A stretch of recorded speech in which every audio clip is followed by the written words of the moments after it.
Καλησπέρα. Ελπίζω να είστε καλά. Καλησπέρα, Άρχοντα. Καλησπέρα, πατέρα Θεμιστοκλή. Καλησπέρα, φίλοι μου. Εδώ είμαστε. Τρίτη συνεχόμενη Τετάρτη. Ποιος θα το πει? Καλά πάμε. Δόξα τω Θεώ. Και από ό,τι βλέπω, Πάτερ Αντώνη, έχουμε και πολλές προβολές. Δόξα σε Θεός. Σημαίνει ότι υπάρχει ενδιαφέρον. Τώρα δεν ξέρω τι θα κάνουμε απόψε. Αν θα συνεχίσουμε στην ίδια πορεία. Είχαμε πει τους 5 ορισμούς του σοφιστή την προηγούμενη φορά. Ναι, και αφήσαμε στη μέση τον έκτο. Τον έκτο και τελευταίο. Ναι. Θα προσπαθήσουμε. Θα κάνεις ρεπετησιόν. Ναι, για όσους φίλους για πρώτη φορά θα μας ακούσουν απόψε, ίσως είναι χρήσιμο να πούμε 5 πράγματα. Να τους βάλουμε στο κλίμα και Τι βεβαίως συζητήσαμε. θα είναι χρήσιμο και για τους υπόλοιπους που μας έχουν ακούσει τις δύο προηγούμενες, γιατί θα προσπαθήσω να συμπυκνώσω τέλος πάντων όσο μπορώ ό,τι έχουμε πει μέχρι τώρα.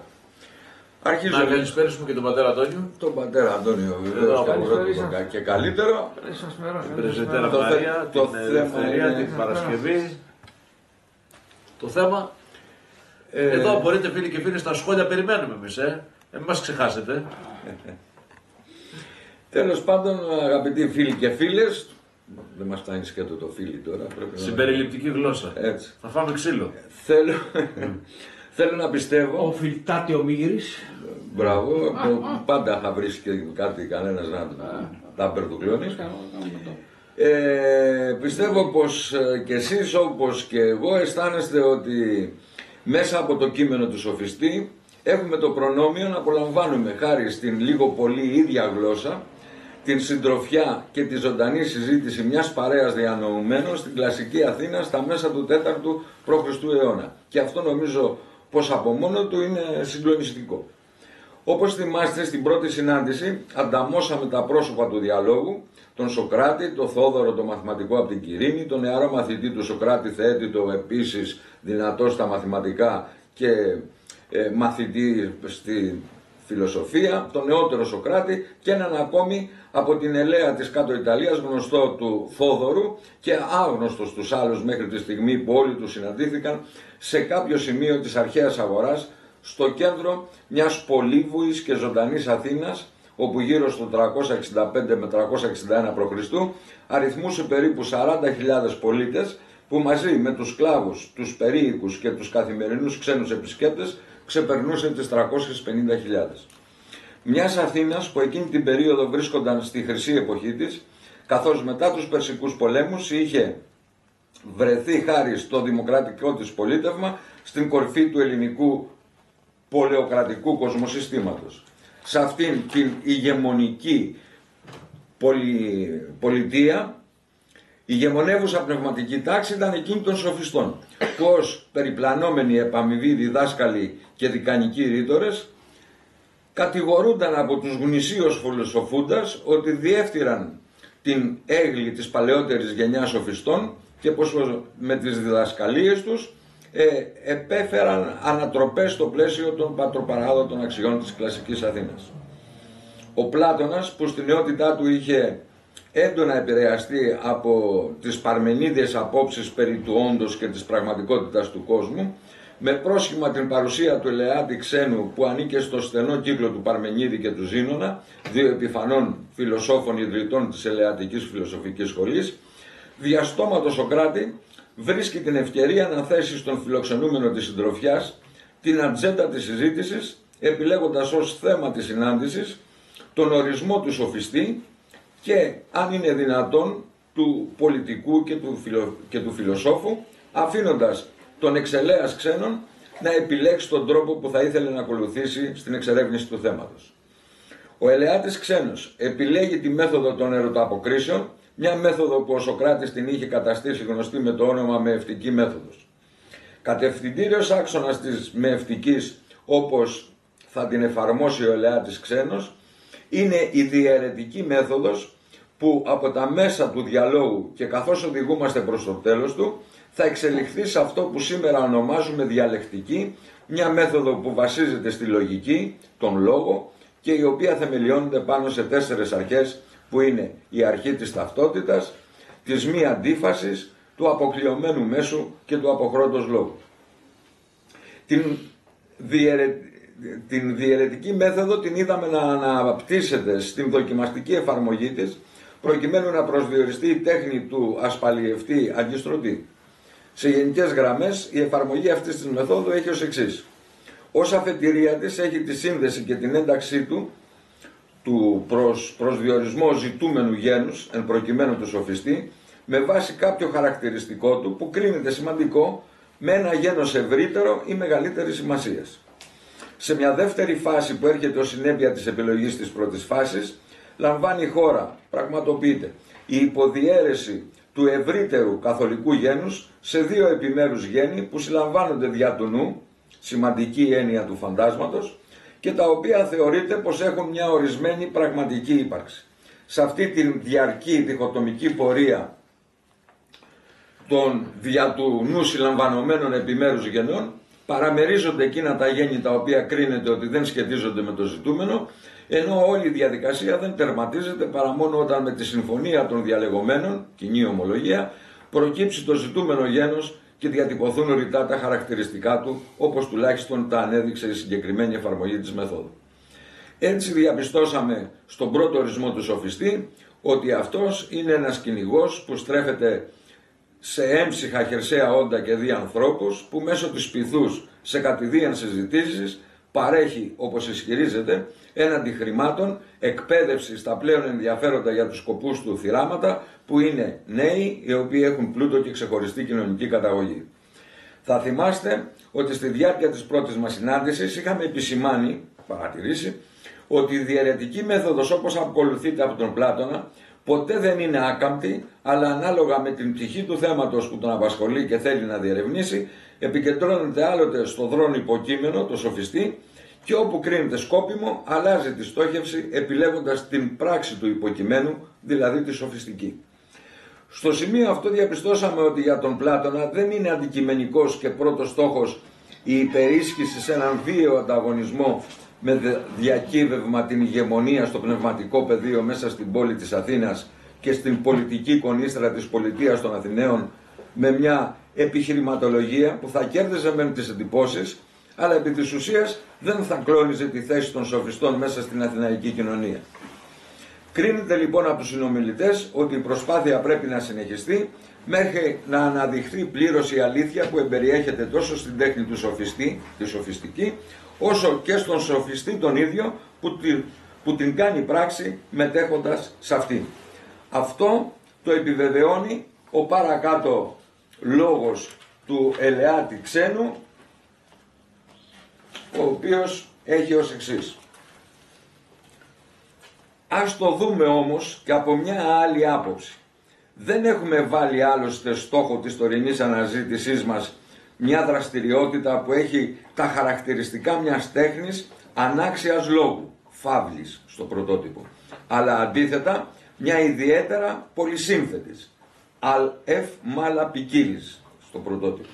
Και μάλιστα επειδή με όσα αναπτύξαμε μέχρι τώρα σχηματίζεται στο νου μας η εντύπωση, φάντασμα στο πρωτότυπο, πως αυτό που μόλις τώρα είπαμε ότι είναι το γένος που ψάχνουμε να βρούμε, το γένος του σοφιστή, δεν είναι το πραγματικό, ας ξαναρχίσουμε το ψάξιμο. Και αναζήτηση που θα καταλήξει στον δεύτερο ορισμό του σοφιστή,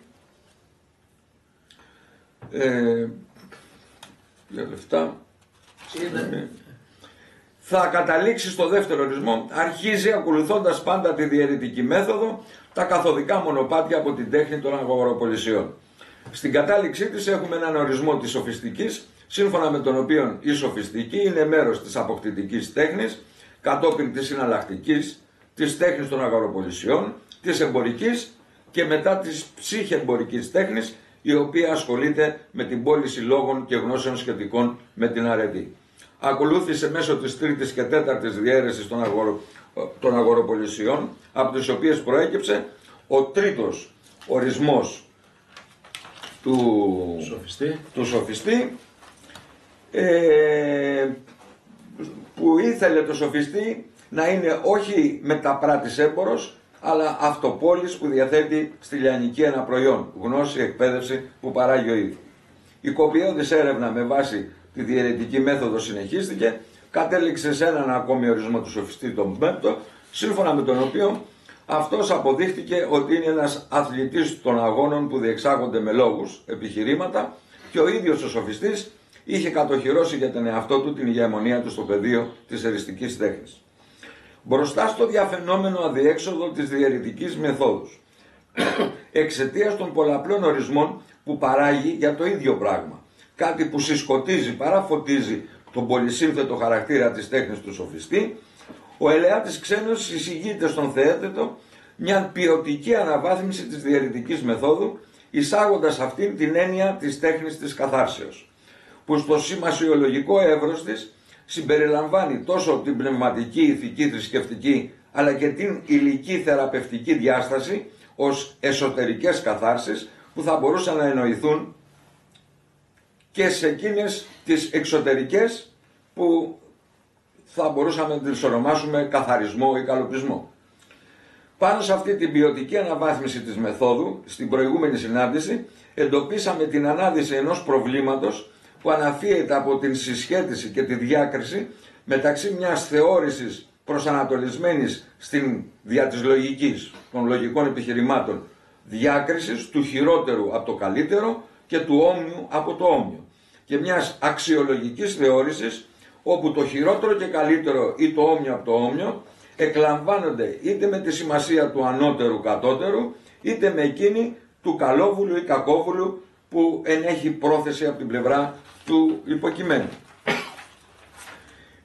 Ο Πλάτωνας, έχοντας διευκρινίσει την τέχνη της καθάρσεως, προχωρεί στον έκτο ορισμό του σοφιστή, συνδέοντάς τον με την τέχνη της κάθαρσης που έχει σχέση με την ψυχή, και αυτή την διακρίνει σε τέχνη του σοφρονισμού που περιέχει και τον κολασμό τιμωρία, και στη διδασκαλία που κατευθύνεται είτε στην καλλιέργεια συγκεκριμένων δεξιοτήτων, σήμερα τη λέμε τεχνική επαγγελματική εκπαίδευση, είτε γενικά στη λεγόμενη παιδεία που είναι είτε νουθετική, που συνεπάγεται πολλούς κόπους χωρίς να καταφέρνει και πολλά πράγματα, είτε σοφιστική, η οποία μέσα από πολλές επίμονες και ελεκτικές ερωτήσεις προκαλεί συναισθήματα συστολής στον ελεγχόμενο όταν συνειδητοποιεί την άγνοιά του πάνω σε ό,τι νομίζει ότι ξέρει, ενώ δεν ξέρει, και αφού ξεριζώσει τις γνώμες εκείνες που μπαίνουν εμπόδιο στη διδασκαλία, θα αποφανθεί πως είναι ο ελεγχόμενος καθαρμένος, καθαρός, και νομίζει πως γνωρίζει πια μόνο όσα ακριβώς γνωρίζει και τίποτα παραπάνω. Εδώ νομίζω ότι είχαμε σταματήσει στο τελευταίο μάθημα και θα προχωρήσουμε να ολοκληρώσουμε τον έκτο ορισμό και να προχωρήσουμε, όσο μπορέσουμε παρακάτω. Έτσι. Αυτά. Λοιπόν, εγώ να συνοψίσω λιγάκι, αφού καλησπερίσω τη Γιώτα, την κυρία Λίτσα, την Κολονέλου, τη φίλη σου και τη γυναίκα σου. Καλησπέρα, Λίτσα. Μας έχουν στείλει μέχρι τώρα μηνύματα, περιμένω και από άλλους. Λοιπόν, μηνύματα, χαιρόμαστε. Πάμε λίγο να τα ισιώσουμε λίγο τα πράγματα για όσους μας βλέπουν και μας ακούνε. Όσο μπορούμε, ναι. Όσο μπορούμε, έτσι. Σταματήσαμε την προηγούμενη φορά σε αυτά τα οποία εύστοχα περιέγραψες, κάνοντας μια αναφορά στο ποιος είναι ο πνευματικός άνθρωπος από τη μία μεριά και από την άλλη μεριά δίνοντας μια έμφαση στις αρρώστιες της πόλης. Μείναμε στην αίσθηση ότι ο πνευματικός άνθρωπος είναι αυτός ο οποίος αγωνίζεται για την κάθαρση, δηλαδή να ξεκαθαρίσει τι είναι ρυπαρό και τι όχι, τι είναι καθαρό, τι είναι όμορφο και τι είναι άσχημο, και την ίδια στιγμή τι είναι αυτό το οποίο ξεχωρίζει το καλύτερο από το χειρότερο. Δηλαδή βάζοντας κριτήρια ποιότητας εδώ πέρα. Θέλω ένα σχόλιο να κάνουμε εδώ, πριν προχωρήσουμε αμέσως παρακάτω, που είναι ποιος ορίζει την ποιότητα. Γιατί μιλάμε σήμερα για παράδειγμα για την κακογουστιά. Ποιος ορίζει τι είναι καλόγουστο και τι είναι κακόγουστο? Υπάρχει ένα φιλοσοφικό σύστημα, ένα πολιτιστικό σύστημα, υπάρχει ένας νόμος που ορίζει, ή είναι κάτι άλλο εδώ πέρα μέσα? Γιατί η εποχή μας σήμερα, και αυτό το λέω σε όσους μας βλέπουν, Πάτερ Αντώνη, έχει το εξής χαρακτηριστικό. Αφού αλήθεια είναι ό,τι πιστεύω εγώ ότι είναι αληθινό, επομένως και καλόγουστο και κακόγουστο, και αξίζει και δεν αξίζει, είναι αυτό το οποίο εγώ πιστεύω ότι αξίζει και δεν αξίζει. Επομένως, Γιατί για παράδειγμα να ακολουθήσουν, να πιστέψουν ότι είναι αμαρτία αυτή η πράξη, αυτή η κατάσταση. Το ζήσαμε αυτό το διάστημα, έτσι, Πάτερ Αντώνη, ξεκάθαρα. Το ζήσαμε. Αφού για μένα δεν είναι κάτι αμαρτία, από επίσημα χίλια ακούστηκε, από το χείλη του κυβερνητικού εκπροσώπου. Έτσι, γιατί να είναι. Αφού αυτό είναι καλόγουστο και επιτρέπεται, γιατί εσύ έρχεσαι, είναι η άποψή σου ότι είναι κακόγουστο αυτό. Εμένα μου αρέσει. Και υπάρχει και η περιγραφή, έτσι είναι, αφού έτσι σας αρέσει. Εδώ τώρα... Ο πολιτισμός του γούστου. Είναι Και εκεί σταματάει η κουβέντα. de gustibus non disputandum est, λέμε στα λατινικά, δηλαδή περί του γούστου ουδέμια συζήτηση μπορεί να γίνει. Ισχύει όμως αυτό το πράγμα. Αν ισχύει αυτό το πράγμα, δεν υπάρχει να το συζητάμε ούτε για σοφιστές, ούτε για φιλοσόφους, ούτε για πνευματικούς ανθρώπους, ούτε για τίποτα. Ο καθένας κάνει ό,τι γουστάρει. Ισχύει αυτό. Θα μας αποδείξει εδώ η συνέχεια του διαλόγου, ακριβώς απαντώντας στην επιχειρηματολογία των σοφιστών, πως καμιά γνώμη δεν είναι άκυρη, επομένως τα πάντα ισχύουν. Καταρρίπτοντας αυτό, αυτή είναι η μεγάλη φιλοδοξία και θα την πετύχει μέσα από τη διαλεκτική ο Πλάτωνας, να καταρρύψει αυτό το ουσιαστικό επιχείρημα των σοφιστών που τους δίνει την ηγεμονία μέσα στα πλαίσια της πόλης. Εγώ θα προχωρήσω όμως λίγο παραπέρα. Θα σε αφήσω πίσω τώρα εδώ πέρα. Βεβαίως. Θα σε αφήσω για να ξαναβρω μετά. Έτσι γίνεται από τη δουλειά. Και το λέω και σε όλους εσάς φίλοι και φίλες. Γίνεται συζήτηση στον Πλάτωνα και εδώ στο σοφιστή περί διαφορετικού, έτσι, καλύτερου, χειρότερου, ανώτερου, κατώτερου, ας μην το πούμε, καλύτερου, χειρότερου, να το πούμε έτσι. Και της διαφορετικότητας, γιατί υπάρχει μια βασική φιλοσοφική βάση για να συζητήσεις. Ποια είναι αυτή? Η διαφορά και η ύπαρξη του αισθητού και του νοητού. Αν δεν υπάρχει αυτή η διαφορά αισθητού και νοητού, αν δεν υπάρχει ένας κόσμος πιο πέρα από αυτόν που βλέπουμε, θέλετε να το πούμε ιδέα, θέλετε να το πούμε όντως όν, τι να συζητήσεις μετά? Ισχύει η σχετικοκρατία μετά, αυτή που περιγράψαμε προηγουμένως. Αν δεν έχεις τη βάση πάνω στην οποία θα στηριχθείς, να το πούμε τις αξίες, το ήθος. Σήμερα γίναμε μάρτυρες μιας τραγικής εικόνας στο κέντρο της Κέρκυρας. Πιτσιρικάδες μαχαιρωθήκανε. Έτσι. Και όχι μόνο. Και όχι μόνο. Και μπορεί να γίνει και αύριο αυτό, για να ξαναγίνει. Πάντως στην Ελλάδα γίνεται, τι να κάνουμε. Δεν είναι εκεί το θέμα της πράξης καθ' αυτής. Είναι το γεγονός ότι βρισκόμαστε σε ένα υπαρξιακό κενό σήμερα, το οποίο τροφοδοτείται από διαφορετικές πλευρές. Αυτό το κενό θέλετε να το ονομάσουμε αποχριστιανοποίηση, θέλετε να το ονομάσουμε αποιεροποίηση, θέλετε να το ονομάσουμε ασυδοσία, θέλετε να το ονομάσουμε δικαιωματισμό, να το πούμε καλύτερα.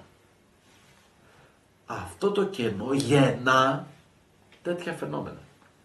Γιατί το πρόβλημα δεν είναι αν έρχεται ο νόμος και σου λέει ότι είναι λάθος, το συλλαμβάνει στο πιτσιρικά που έκανε αυτό ή εκείνο ή το άλλο. Το πρόβλημα είναι ότι στην γένεση του δεν υπάρχει ένα αξιακό υπόβαθρο που να τον κρατήσει και να του πει ρε φίλε, αυτό που πας να κάνεις, σε αυτό το οποίο θα εξελιχθείς, δεν μπορεί να σταθεί κοινωνικά. Αλλά όταν η ίδια η κοινωνία δεν λειτουργεί σε αυτή τη γραμμή, λειτουργεί όπως θα δούμε σήμερα στην δόκηση σοφία ή στην δόξο σοφία, δηλαδή στην σοφία των εντυπώσεων ή στην σοφία την επιφανειακή, από εκεί πέρα ποιος θα σε κρατήσει? Γιατί να κρατηθείς? Θα σας πω κάτι που είναι ας πούμε βίωμα. Και το είπα στη γυναίκα μου σχολιάζοντας το γεγονός ακριβώς αυτό που τώρα αναφέρεσαι, πατέρα Θεμιστοκλή. Πήγαινα σε ένα σχολείο του Πειραιά που ήταν το χειρότερο της λεκανοπαιδείου. Δεν πηγαίναμε σχολείο χωρίς να έχουμε ο καθένας το μαχαίρι του. Όμως κανένας δεν έσφαξε κανένα. Αλλά τώρα μην το λες τώρα αυτό ότι να κυκλοφορούμε όλοι με ένα μαχαίρι στο σχολείο. Μωρέ, και να- εγώ σου και να λέω μην ότι σφάξουμε. υπήρχε τόσο δυνατό αυτό το οποίο τώρα λείπει και βγαίνει το μαχαίρι και καθαρίζει, που ενώ ήμασταν οπλισμένοι σαν αστακοί, κανένας ποτέ δεν χτύπησε κανένα. Γιατί ήταν άλλα πολύ πιο ισχυρά. Ίσως σήμερα, το λέω στους φίλους και τις φίλες που μας βλέπουν, καλησπερίζω τον αγαπητό μου φίλο τον πατέρα Μάριο Ρίγο, την κυρία Κουτσογιάννη από την Αθήνα και την κυρία Πηγή. Λοιπόν, ίσως σήμερα πρέπει να έλθουμε εις εαυτόν. Κοινωνία η οποία στηρίζεται στον δικαιωματισμό και στην αποιοποίηση των πάντων, αυτή η κοινωνία συνεχώς θα παράγει τέτοια φαινόμενα, τα οποία θεωρητικώς θέλει να τα αποφύγει. Και αυτό είναι κάτι το οποίο χρειάζεται να το φιλοσοφήσουμε. Μιλάμε εδώ για τους σοφιστές, φτάσαμε στο ρεζουμέ πλέον, στο ουσιώδες, και σήμερα θα πούμε στο όρμ και το μειόν.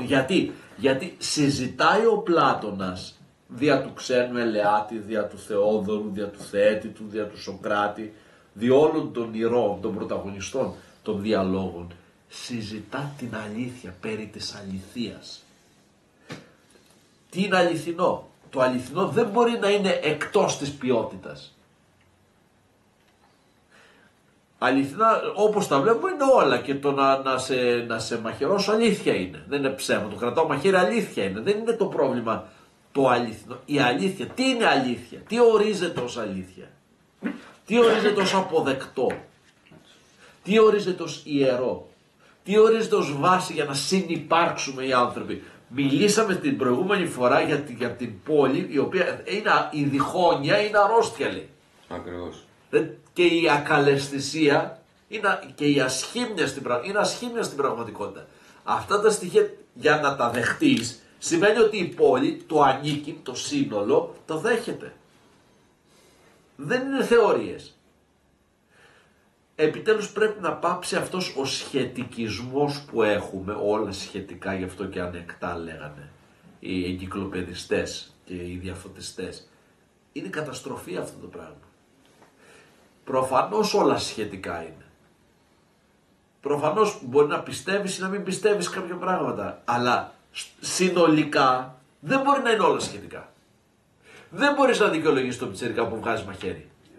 Ούτε μπορείς να πεις ότι επειδή στο σπίτι του δεν έκανε αυτό ή εκείνο ή το άλλο, επειδή οι γονείς του ήταν έτσι, αλλιώς επειδή οι δάσκαλοι στο σχολείο δεν του βάλανε εκεί πέρα μέσα, έβγαλε μαχαίρι. Το δικαιολογείς, το δέχεσαι? Αν το δέχεσαι και τον ανέχεσαι, αύριο θα βγάλει πιστόλι. Δεν θα έχει πρόβλημα. Και θα κλαίμε και θα λέμε, ναι, επειδή δεν φτάνει αυτή η συζήτηση επειδή. Χρειάζεται η κοινωνική αποδοκιμασία στην πράξη, και η κοινωνική αποδοκιμασία δεν μπορεί να έρθει άνευ πόλεως, άνευ ορίων, άνευ βάσης. Αυτά τα στοιχεία είναι σημαντικά. Σε ξαναβρήκα? Δεν με έχεις χάσει. Δεν σε έχασα. Νόμιζα ότι σε έχασα. Όχι, μια χαρά. Λοιπόν, πάμε λοιπόν στον έκτο ορισμό του σοφιστή. Στον εύτορισμό του. Λοιπόν, όσον αφορά το σώμα, έχουν αναπτυχθεί δύο τέχνες που έχουν να κάνουν με αυτά τα δύο δεινά. Έτσι δεν είναι? Και ποιες είναι αυτές? Για την ασχήμια υπάρχει γυμναστική και την αρρώστια ιατρική. Έτσι λοιπόν, για την υβριστική συμπεριφορά, την αδικία και τη δειλία, έχει αναπτυχθεί η τέχνη του σοφρονισμού. Αυτή που περισσότερα από όλες τις τέχνες συγγενεύει δικαιολογημένα με την ιδέα της δικαιοσύνης. Και τι γίνεται μετά? Μιλώντας για όλα τα είδη της άγνοιας, ποια άλλη τέχνη θα ήταν σωστότερο να αναφέρει κανείς πέρα από την τέχνη της διδασκαλίας? Για δες τώρα και πες μου. Πρέπει άραγε να πούμε ότι υπάρχει μόνο ένα της διδασκαλίας ή μήπως περισσότερα? Και μήπως δύο από αυτά είναι τα σημαντικότερα? Για σκέψου. Πριν πάμε στα είδη της διδασκαλίας, βλέπουμε με πόσο εύστοχο τρόπο χρησιμοποιεί το θέμα της αρρώστιας, για την κάθαρση τώρα μιλώντας, Ναι. έτσι, ο Ελεάτης Ξένος. Για το σώμα λέει γυμναστική και ιατρική. Τελειώνει η υπόθεση. Έληξε η υπόθεση. Γυμναστική, υπενθύμηση αυτό. Σήμερα η μοντερνιά λέει να περπατάς, να έχεις, ας πούμε, να κάνεις γιόγκα, να γυμνάζεις, να αθλείσαι. Οι αρχαίοι τα λέγανε πριν από όλους αυτούς τους μοντέρνους, αλλά οι αρχαίοι είναι ξεπερασμένοι, έτσι είναι. Πατέρα Αντώνη, είναι ξεπερασμένοι οι αρχαίοι μας πρόγονοι. Πρέπει να πάμε στο Βούδα για να βρούμε απαντήσεις. Δεν μας φτάνουν τα δικά μας. Για την ψυχή όμως, τι λέει, τι είναι ασχήμια και στην πραγματικότητα αρρώστια? Η υβριστική συμπεριφορά, η αλαζονία, η προσβολή κατά του άλλου, είναι ασχήμια. Και τι άλλο? Η αδικία. Και τι άλλο? Η δειλία. Και για όλα αυτά έχει αναπτυχθεί, λέει, η τέχνη του σοφρονισμού. Δηλαδή τι? Σοφρονισμός τι σημαίνει? Δεν είναι εντάξει τώρα να του κάνεις φάλαγγα ή να τον εκτελέσεις, αλλά η κοινωνία σου ζητά να είσαι σόφρον, δηλαδή τι? Να βάλεις τον εαυτό σου σε κάποιο καλούπι, σε κάποια όρια, να σκέφτεσαι, έχουν σώαστας φρένας. Όχι απλώς λογικά, αλλά ενταγμένος μέσα στην κοινότητα. Να επανέρχεσαι. Ο πατήρ Μάριος λέει, όταν καταστρέφεται η ταυτότητα, το κατά ταύτα, καταστρέφεται ταυτόχρονα το ήθος, η γνώση, η νόηση, η σοφία. Έτσι είναι. Όταν δεν έχεις που να πατήσεις, ούτε γνώση θα έχεις, ούτε νόηση, ούτε ήθος, ούτε σοφία. Και αυτό είναι το μεγάλο μας πρόβλημα. Εδώ τώρα λέει σοφρονισμός. Σοφρονισμός δεν είναι να σε βάλω στη φυλακή. Σοφρονισμός είναι να σου υπενθυμίσω ότι αυτά που κάνεις δεν στέκουν για το σύνολο. Το σύνολο δεν τα δέχεται, δεν σε δέχεται, τέλος. Σε αποβάλλει το σύνολο. Και αυτό πρέπει να το σκεφτείς 10 φορές πριν ξεκινήσεις να κάνεις τα ηλίκια. Η φυλακή είναι, να το πω έτσι, ένα σημείο ορατό. Στην πραγματικότητα έχεις αποκοπεί από το σώμα. Πώς να το πω, το έγκλημα έχει τον κολλασμό του και στην έννοια του κολλασμού είναι δύο πράγματα. Είναι αφενός με παραδειγματική τιμωρία προς, πώς να το πω, για παράδειγμα αυτό, αλλά μπορεί και να θεραπεύει αυτό που στη μανιάτικη διάλεκτο λέγαμε δικαιωμό. Δηλαδή δικαίωση εκείνου ο οποίος έπαθε. Όμως αυτό είναι το ένα κομμάτι. Το άλλο κομμάτι που είναι το σημαντικότερο έχει να κάνει με αυτό που λέμε σοφρονισμό και έχει να κάνει με όλα αυτά που κουβεντιάζουμε. Και είναι σαφές ότι ακόμη και όταν κολλάζεις με την έννοια του τιμωρώ, θα πρέπει να έχεις στο πίσω μέρος του κεφαλιού σου ότι αυτό που είναι το σωστό και που είναι συνώνυμο με τη δικαιοσύνη είναι να έχεις στο μυαλό σου το σοφρονισμό και όχι το πρώτο που είναι φυσικό δίκαιο. Σωστά. Πάμε λίγο να δούμε την άγνοια. Πάντρε Αντώνη, εδώ είναι το πιο ωραίο που λέει. Η άγνοια λέει πώς θεραπεύεται? Με τη διδασκαλία. Τι καταπληκτικός. Στην απλότητα είναι πολύ απλή στη σύλληψη η ιδέα αυτή την οποία καταθέτει ο Ελεάτης Ξένος. Πώς θεραπεύεις την άγνοια? Θέλεις δασκάλους. Ο δάσκαλος δεν είναι αυτό που έχουμε σήμερα, δηλαδή να σου μάθω μαθηματικά, να σου μάθω φυσική, να σου μάθω αρχαία, να σου μάθω πληροφορική, να σου μάθω μουσική, να σου μάθω αυτό. Δεν είναι αυτό. Είναι αυτός ο οποίος θεραπεύει την άγνοιά σου. Τα παιδοκεντρικά μοντέρνα συστήματα σήμερα έρχονται και σου λένε ο μαθητής πρέπει να διδάσκει το δάσκαλο. Αυτό όμως τι συνεπάγεται? Συνεπάγεται εκ των προτέρων άρνηση ότι ο μαθητής έχει άγνοια. Θα προτρέξω λίγο. Πρότρεξε. Στο λόγο του Ξένου, πάλι λίγο 2 σελίδες παρακάτω, πάνω σε αυτό. Δηλαδή ο δάσκαλος πρέπει να, στα πλαίσια της τέχνης του, τι να κάνει λέει? Νεαρέ μου φίλε, και όσοι ασχολούνται με την κάθαρση τέτοιων ανθρώπων διαμόρφωσαν την ίδια άποψη σχετικά με την ψυχή, ότι δηλαδή δεν μπορεί αυτή να επωφεληθεί από τη γνώση που της προσφέρεται, μέχρι κάποιος μέσα από ελεκτικές ερωτήσεις να προκαλέσει το συναίσθημα της συστολής. Δηλαδή, αν το στομάχι σου δεν δέχεται να χωνεύει γάλα, λακτόζη, ξέρω εγώ τι δεν μπορεί να φάει, Αν είναι να το επαναφέρεις, πρέπει να χτυπήσεις την αιτία που σου κάνει τις ζημιές. Το ίδιο πράγμα συμβαίνει και με τη γνώση. Πώς θα μάθεις? Αν δεν αφαιρέσεις και δεν ξεριζώσεις όλες εκείνες τις αντιδράσεις, όλα εκείνα τα προβλήματα που ψυχικά έχεις, προκειμένου να μπορέσεις να χωνέψεις, να πάρεις εκείνο που θα σε περάσει από την άγνοια στη γνώση. Προέτρεξες τώρα λιγάκι και μου φέρες μπροστά τη συστολή που ήθελα να πω λίγο παρακάτω τη συστολή. Οι ερωτήσεις, λέει, ουσιαστικά ο δάσκαλος έρχεται να σου πει τι να σε κάνει να ντραπείς, που δεν ξέρεις. Δηλαδή να σε απογυμνώσεις αυτά τα οποία ξέρεις, να σου πει, ωραία, πολύ ωραία, ξέρεις αυτά, παρακάτω τι γίνεται? Μήπως υπάρχουν πράγματα που δεν γνωρίζεις και για τα οποία πρέπει να έχεις, δεν το λέω ντροπή, θα έλεγε ντροπή, συστολή σημαίνει τι? Μαζέψου. Δεν είσαι σοφός. Μαζέψου, δεν τα ξέρεις όλα. Μαζέψου, χρειάζεσαι οδηγό. Δεν είναι τυχαίο ότι η Εκκλησία λέει ότι ο πνευματικός είναι οδηγός του ανθρώπου. Πού να το πεις αυτό, Πάτερ Αντώνιο, σήμερα σε μια εποχή στην οποία τον να έχεις οδηγό θεωρείς ούτε λίγο πολύ άχρηστος. Πώς να πέσει το εγώ μου όταν ζητάω οδηγό? Πού να πάει ο εγωισμός μου? Σήμερα τα ξέρω όλα. Και εδώ λέει, ξαναγυρνάμε λιγάκι, ποιο είναι το μεγάλο πρόβλημα, λέει, της άγνοιας? Είναι το να νομίζει κανείς ότι ξέρει κάτι παρόλο που το αγνοεί. Με αυτόν τον τρόπο πιθανότατα προκαλούνται όλα τα λάθη που παρουσιάζονται στη σκέψη όλων μας. Εδώ είναι κλειδί η δοκισισοφία, η δοξοσοφία. Το μη κατηδότα, το τι δοκίν ιδένε. Φοβερή φράση στην αρχαία.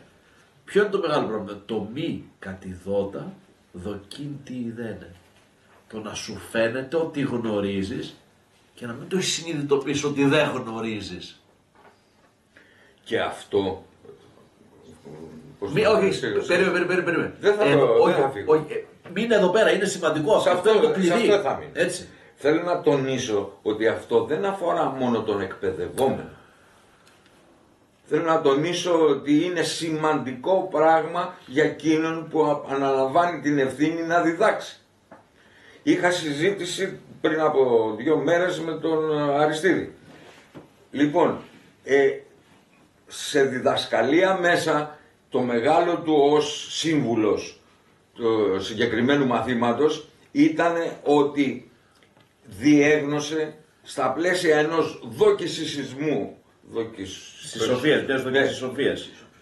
του διδάσκοντος να μην αρπάζει την ευκαιρία να διαμορφώσει έρευνα στην ψυχή του παιδιού πάνω στο θέμα, αλλά να το κουκουλώσει και να προχωρήσει. Θέλω να πω ακριβώς δηλαδή ότι δεν είναι ένα πράγμα που μπορεί να είναι χαρακτηριστικό εκείνου που πάει για να μάθει, αλλά είναι πολύ πιο δύσκολο για εκείνον ο οποίος ως δάσκαλος νομίζει ότι ξέρει, ενώ ξέρει πολύ λιγότερα από όσα πρέπει να ξέρει. Μας ξανάριξες πάλι στο σχετικισμό με αυτόν τον τρόπο όμως.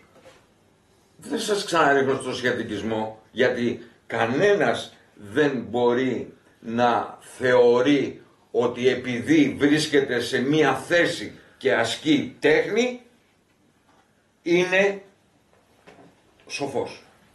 Όχι, εγώ όμως εδώ δεν θα συμφωνήσω μαζί σου με ποια είναι, όχι με την έννοια ότι έχεις λάθος αυτό το οποίο λες.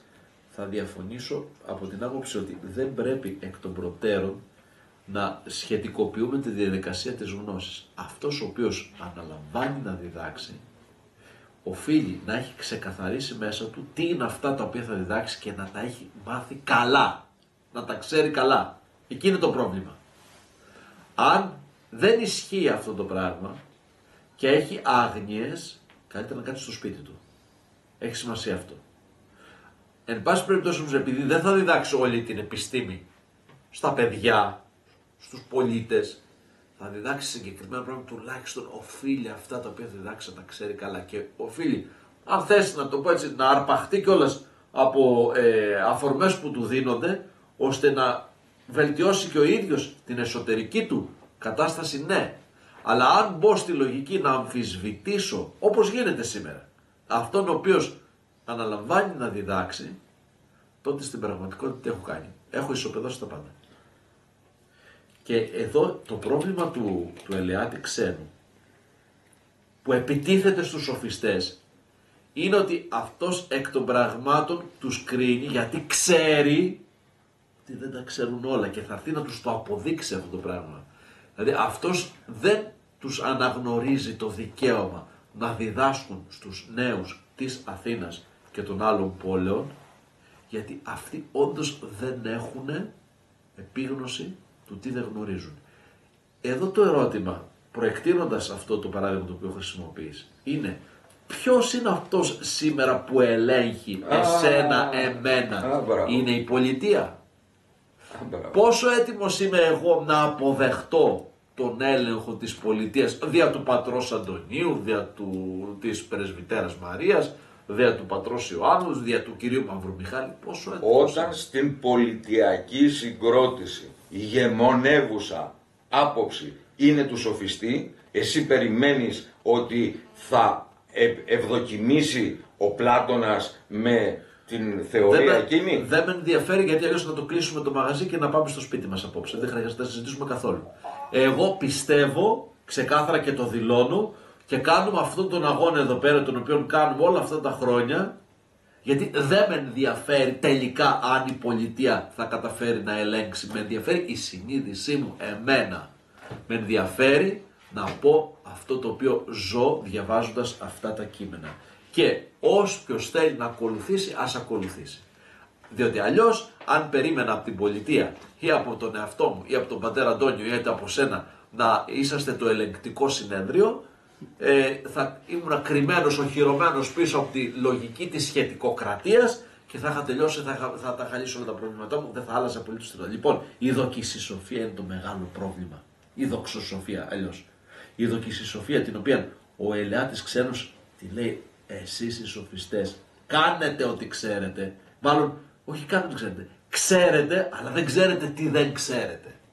Γι' αυτό θα μπει και στη λογική, στη σύγκριση ανάμεσα στο ον και το μειον και θα τους ξεφτυλίσει κυριολεκτικώς όλους εκεί πέρα μέσα σε αυτή τη συζήτηση. Γιατί η αλήθεια δεν είναι μια υπόθεση επιφανειακή.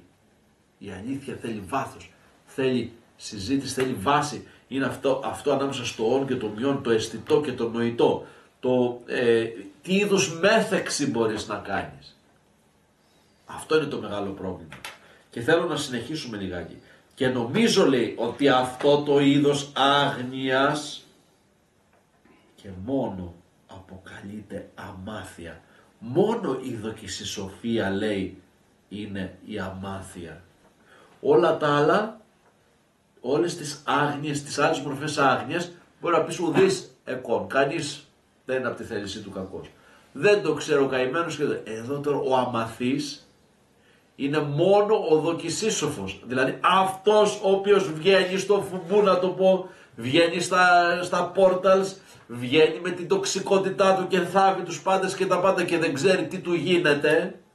Αυτός είναι ο αμαθής στην πραγματικότητα. Όλοι οι άλλοι επιδέχονται μαθήσεως. Αυτός είναι αμαθής. Δεν θα μάθει στον αιώνα τον άπαντα. Ξεκάθαρα. Το τρόλ, το κομματικό, το αθλητικό, δεν ξέρω άλλο, το κοινωνικό, το θρησκευτικό, το θεολογικό, δεν θα μάθει στον αιώνα τον άπαντα. Ο Καρβέλας δεν θα μάθει ποτέ θεολογία. Ό,τι και να πει. Διότι νομίζει ότι ξέρει. Είναι ξεκάθαρο αυτό. Πάτερ Αντώνη, άμα διαφωνείς, πες το. Έτσι. Λοιπόν, αμάθεια λοιπόν, φίλοι και φίλες, είναι το να νομίζεις ότι ξέρεις. Αυτός είναι στην πραγματικότητα ο αμαθής. Και πώς, λέει, να ονομάσουμε το μέρος της τέχνης της διδασκαλίας που μας απαλλάσσει από αυτό. Νομίζω, ξένα απαντάει ο Θεέτητος, ότι το άλλο ονομάζεται τεχνική επαγγελματική εκπαίδευση. Ενώ στα μέρη μας αυτό για το οποίο μιλάμε αποκαλείται από εμάς τουλάχιστον παιδεία. Ναι, Θεέτητε, λέει, αυτό συμβαίνει σε όλους σχεδόν τους Έλληνες.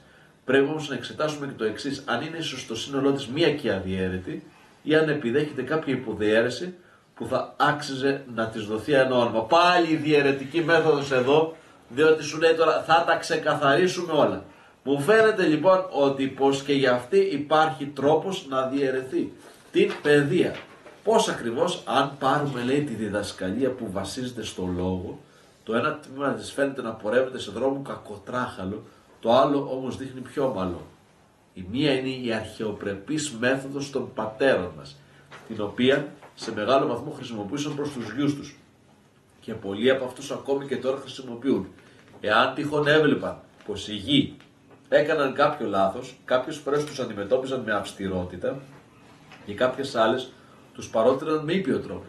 Τη μέθοδο αυτή, στο σύνολό της, θα ήταν σωστότατο να την ονομάσει κανείς νουθετητική τέχνη.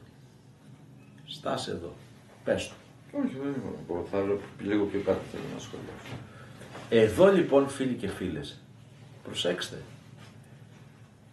Τοποθετείται, μας υπενθυμίζει αυτή την νουθετητική τέχνη. Η εποχή μας την αποδέχεται αυτή την νουθετητική τέχνη. Μεγάλο ερώτημα. Σου λέω Πάτερ Αντώνια κάτι και μου λες, ποιος είσαι εσύ που μου το λες αυτό το πράγμα? Εγώ έχω αυτή την άποψη.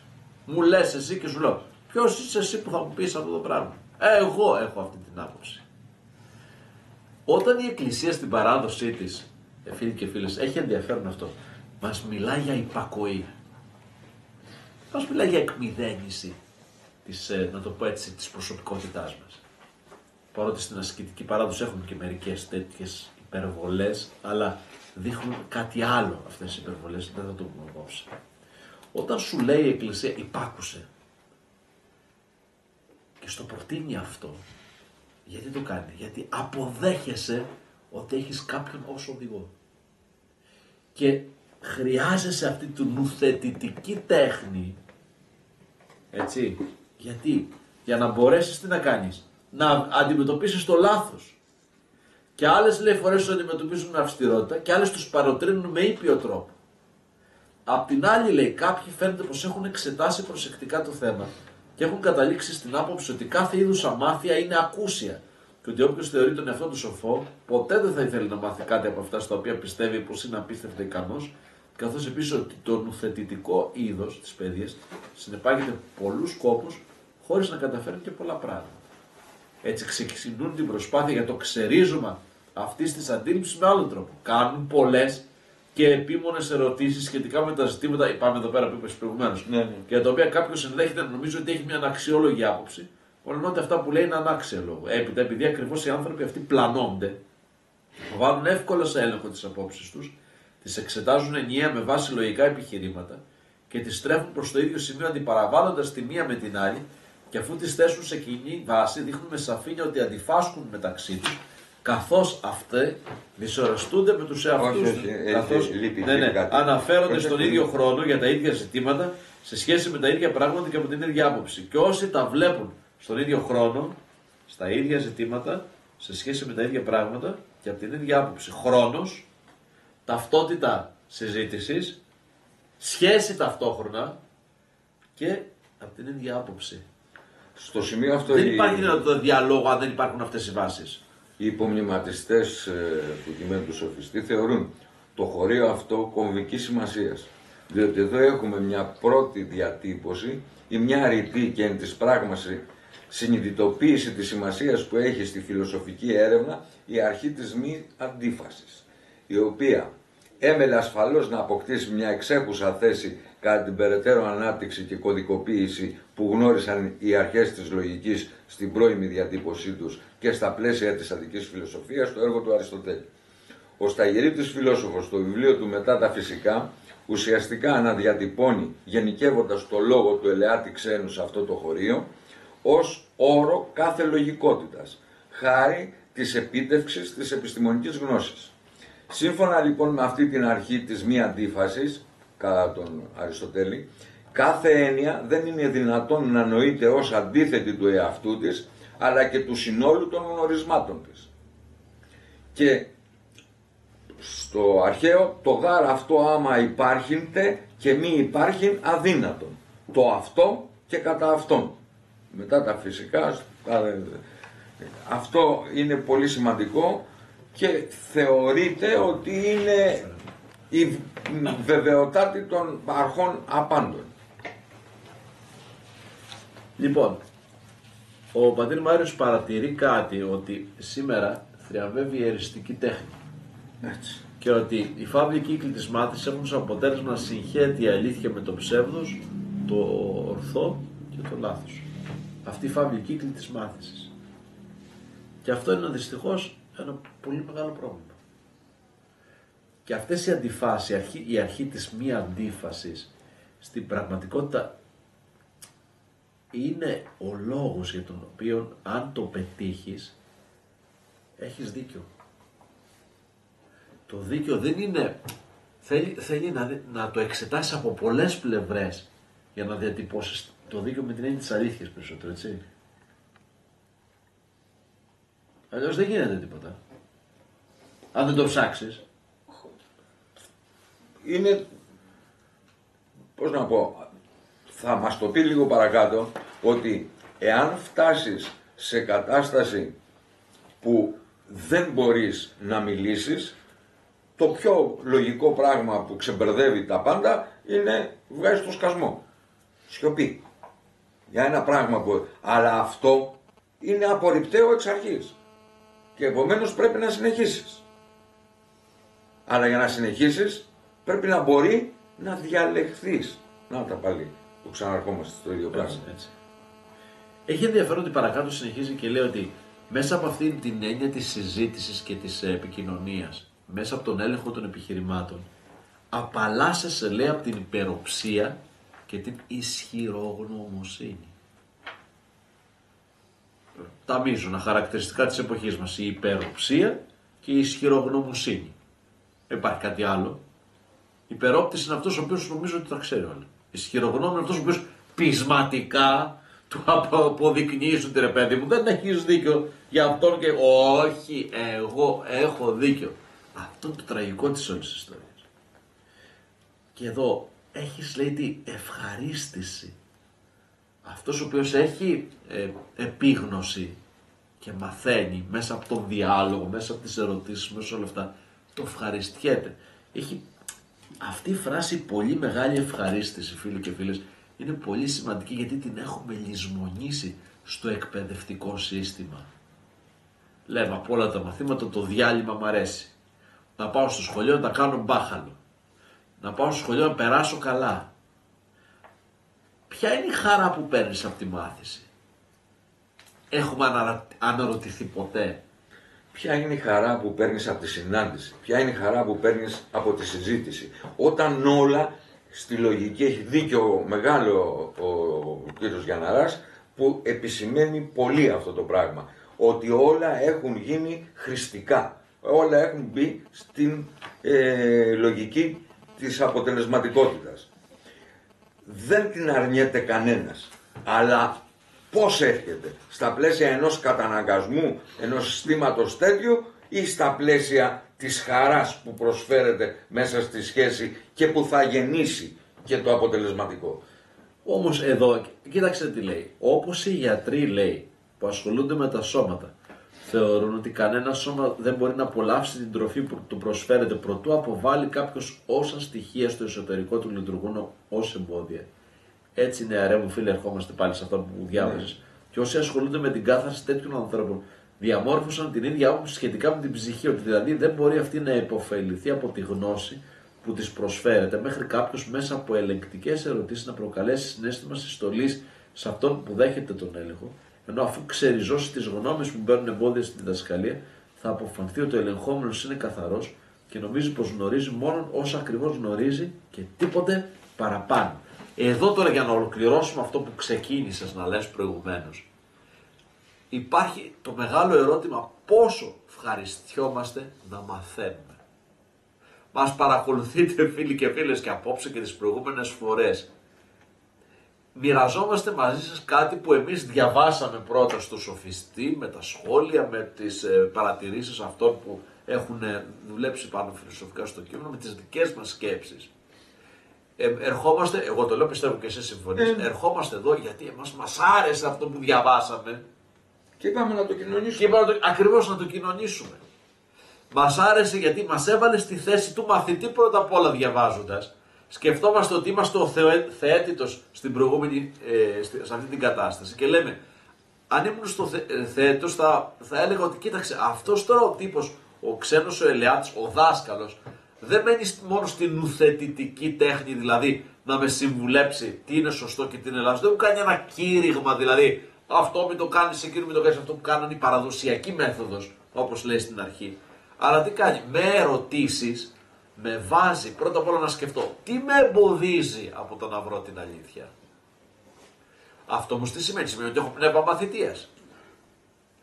Δεύτερον, τι σημαίνει, σημαίνει ότι ήδη γνωρίζω ότι δεν τα γνωρίζω όλα. Γι' αυτό κάθομαι και το διαβάζω. Γι' αυτό είμαι απέναντί του και λέω ρώτα με. Γι' αυτό λέω και ταυτόχρονα έχω διάθεση να ευχαριστηθώ αυτό το οποίο διαβάζω. Δεν βαριέμαι. Θα πείτε, είμαστε ενήλικες, δεν είμαστε παιδιά. Τα παιδιά ξυπνάνε το πρωί και βαριούνται που ζουν. Το θέμα είναι ότι βαριούνται όλη την μέρα και κάνουν ένα σωρό διαολιές για να βγάλουν απ' έξω αυτή τη βαρεμάρα την οποία έχουν. Βέβαια, φταίνουν οι δάσκαλοι, πάντα φταίνε οι δάσκαλοι που δεν είναι ικανοί να αφυπνίσουν. Το σχολείο πρέπει να είναι πληθωρικό, να δίνει ευκαιρίες. Μα αν μείνει το σχολείο στο να γίνει απλώς ένα ευχάριστο διάλειμμα στη ζωή των παιδιών, ευχάριστο εντός εισαγωγικών, δεν θα μάθουν ποτέ τίποτα. Το ευχάριστο ξεκινάει από την ανάγκη σου να μάθεις. Πόσα από αυτά τα παιδιά, φίλοι και φίλες, από αυτούς τους μαθητές, τους φοιτητές, πηγαίνουν στα σχολεία και στα πανεπιστήμια σήμερα για να μάθουν. Πηγαίνουν για να βρουν δουλειά, να πάρουν ένα πτυχίο, περάσουν τον χρόνο τους, γιατί το σχολείο είναι το πάρκινγκ των παιδιών, γιατί αυτό, γιατί εκείνο και το άλλο, γιατί δεν μπορούν να κάνουν αλλιώς, γιατί τους γονείς θα τους πάρει ο εισαγγελέας μέσα της και δεν τα στείλουν τα παιδιά στο σχολείο και επομένως δεν έχουν καμία διάθεση να μάθουν. Θα πείτε πώς επιτυγχάνεται αυτό, εδώ είναι το κλειδί τώρα, η ανατροφή, η παιδεία μέσα στην οικογένεια, η αίσθηση ότι ο μεγάλος θέλει και αυτός να μάθει. Πόσες φορές ρωτήσαμε στα παιδιά τι μάθατε σήμερα, τι σας άρεσε στο μάθημα που κάνετε, τι σας έμεινε, ευχαριστηθήκατε κάτι πέρα από το να πλακώνεστε μεταξύ σας ή να γράφετε στα θρανία, ή να περνάει η ώρα σας, ή να κοροϊδεύετε τους καθηγητές σας και τους δασκάλους σας. Μάθατε κάτι που σας ομόρφινε τη ζωή, θέλατε να μάθετε κάτι που να σας ομορφύνει τη ζωή. Μεγάλο ερώτημα αυτό. Μήπως το ίδιο πρόβλημα δεν είναι και στην εκκλησία, στην πνευματική ζωή. Μέσα στην εκκλησία πηγαίνεις να είσαι ένας καταναλωτής μιας λειτουργίας ή μιας προσευχής ή ενός κηρύγματος. Πηγαίνεις γιατί νιώθεις την ανάγκη να μάθεις όχι μόνο νοητικά αλλά και εμπειρικά, βιωματικά, καρδιακά την παρουσία του Θεού που θα σε λυτρώσει από την άγνοια, την αμάθεια, από τη δόκιση σοφία, την ισχυρογνωμοσύνη και ούτω καθεξής. Πόσο αισθάνεσαι χαρούμενος όταν ακούς έναν ωραίο λόγο που σε βοηθάει να μάθεις κάτι. Μεγάλα ερωτήματα αυτά, φίλοι και φίλες. Για όλους λέει αυτούς τους λόγους πρέπει επομένως να πούμε ότι ο κριτικός έλεγχος απόψεων είναι η μεγαλύτερη και σπουδαιότερη από όλες τις διαδικασίες κάθαρσης και πρέπει επίσης να θεωρήσουμε ότι όποιος δεν υποβάλλεται σε αυτή, ακόμα και αν τυχαίνει να είναι ο μεγάλος βασιλιάς, έχει παραμείνει ακάθαρτος στα σημαντικότερα ζητήματα, χωρίς κάθαρση δηλαδή, και έχει αποδειχθεί απέδευτος και άσχημος σε εκείνα ακριβώς τα σημεία στα οποία όποιος πρόκειται να γνωρίσει την αληθινή ευδαιμονία θα έπρεπε να είναι καθαρότατος και πανέμορφος. Καταπληκτικός, νομίζω τα λέει όλα, τα ξαναλέω άλλη μια φορά, ο κριτικός έλεγχος των ήδη υπαρχόντων απόψεων είναι η μεγαλύτερη διαδικασία κάθαρσης.